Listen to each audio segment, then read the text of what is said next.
So conditionals in Lua are very easy to write. So using what we know, we're gonna make a name of John Doe, and let me think. Whoa, yeah. Local age equals 10. Okay. So to write an if statement, we're gonna start with if statements. So if age is greater than 20, then end. So this is how we write a conditional, okay? Age is greater than 20. Age is 10. So if age is greater than 20, then we're going to do something. Now, if obviously there's going to be a false result too, so we're going to write else and we're going to write end. Now we could do else. So else can only be called once. If you want to do multiple, so else would be used like this. If age is like less than 20, then here's an example. Else if yikes, hold on. Else if end. Else ifs needs conditions, by the way. Else ifs do need conditions. Here, let me see what Copilot was trying to tell me how to do. Oh yeah, we could just do that. Else if age is less than 30, then so here, this is probably getting a little bit confusing. I will explain this the best I can. Else should only be used if you have one conditional you need to go through. That means a true or a false value. Okay? So if age is greater than 20, we're just going to say print, you are not old enough to drive. I don't know why it wants me to do that. Else you are not old enough to drive. So if your age is greater than 20, you are old enough to drive. Now, obviously, it's not greater than 20, so this is going to print because this is else. This is what happens if this statement is true. This is what happens if this statement is false. Now, you could do the opposite, and we could type not. If not age is greater than 20. Now, this would happen, this would run because the age is less than 20, which doesn't really make sense because we kind of reversed the statement with a not. Not just means not true. So, not age is greater than 20. So, because it's not true, you know what I mean? It's hard. It's a little bit hard to explain. You should grasp that. It just means not age is greater than 20. If the age is not greater than 20, that's a good way to read it. It's gonna run this.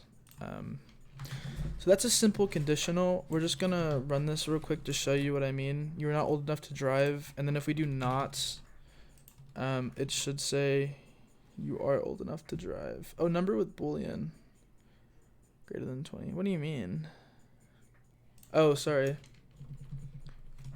We've gotta wrap that. Sometimes Lua gets confused. So you see what I mean? You are, and now you are not, because we just kind of reversed the statement. It's a good idea to wrap your conditionals in parentheses. You don't need to, but it's a good idea for some cases. So we're gonna do this. We're gonna write the conditional that I was talking about earlier. We're gonna wrap all of these in parentheses because I don't want to get another syntax error. You don't need parentheses on certain things, but it's good practice. So if age is greater than 20, then print you are not old enough to drive. Or sorry, if age is less than 20, my bad. Print you are not old enough to drive. We get rid of this because we don't care. You're not old enough to drive. So this is a little bit hard to explain. If you have multiple conditionals you want to run through, these are going to run in order. It's going to check if the age is 20. If it is, then it's going to run this. If age is greater than 30, if it is, it's going to run then this. This only runs if this is false, okay? This only runs if the thing above it is false. If this is false, this is going to run. If this is false, this is going to run, okay? That's the thing about conditionals. Conditionals pretty interesting. So another thing, we're gonna call this bool. We're gonna equal it to true. These are called while loops. Okay, while loops are good for looping through things. So while true, do. So we're just gonna let Copilot fill this out, and I'll explain how this works. So if bool, print true. While bool. While bool. So it just said while true. We're gonna want to make sure we don't cause an infinite loop, so we're gonna use bool. While bool is true, we could also do not. This means while bool is not true, which it is true. So while bool is true, if bool is true, we're going to print true, and we're going to set it to false. That way this stops. Else, we're going to print false. This one's always going to run. This is just a little example of logic. So this shouldn't create an infinite loop. I hope not.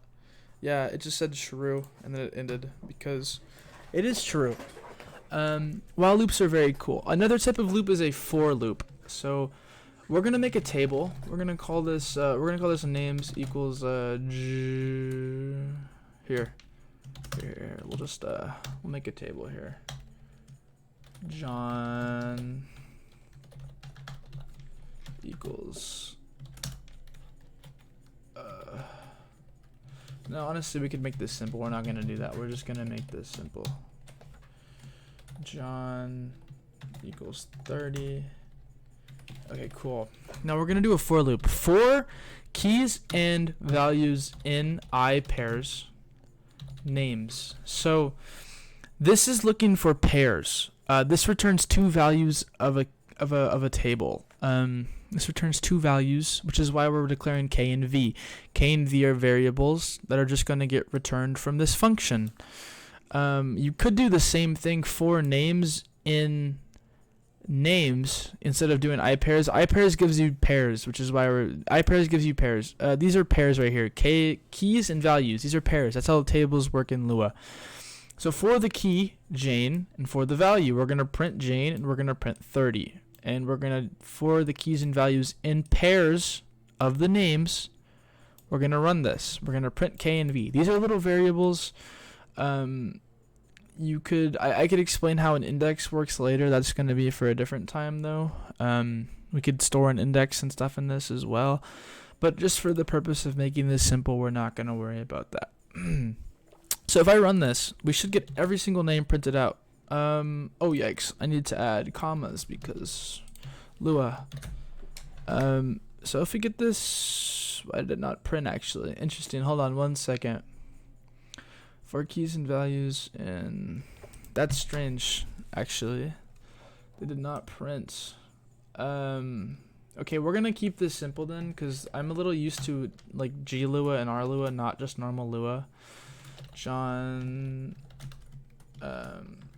Jane, Joe. Okay, this should print them. Okay, yeah. So for some reason the way I stored the key was being weird with this version of Lua, but like you know how I told you in the tables video, if you don't give a table a key, it will just assign it a number. It'll assign it an index, which we didn't give it a key. We just gave it a value. So it printed the key, which is 1 of John, which is true. It's in pairs. These are the conditionals in Lua. Conditionals are cool. You can break your code a lot of the times, but that'll be it for this video. So next video will be tables relearned. Tables advanced. Yes.